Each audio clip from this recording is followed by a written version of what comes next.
Welcome to the last breakfast. Please enjoy the video. You start by stabilizing the surface pen so removal is controlled and safe. Hold the pen 1-2 cm back from the tip. This short lever reduces bending. Use a soft towel around the tip to protect the finish and increase grip. Once done, clamp a needle nose plier or the official tip remover tool on the tip squarely. You do this because the tip is held by friction in a small sleeve. Straight, axial pull prevents damage and disengages the ferrule cleanly. Now you execute the removal. Apply steady, axial force straight away from the pen body. Do not lever or pry. If the tip resists, add tiny rotations, one clockwise then one counterclockwise, while pulling because slight twisting breaks friction without damaging internal springs.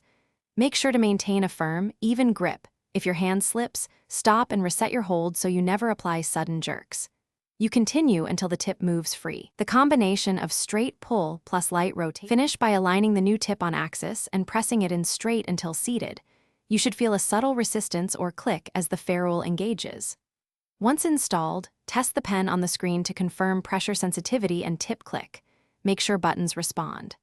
If removal failed or the tip is stuck, try wrapping a rubber band for better grip, warm the area with your palm briefly to loosen friction, and only then retry. If still stuck, contact Microsoft support to avoid damage.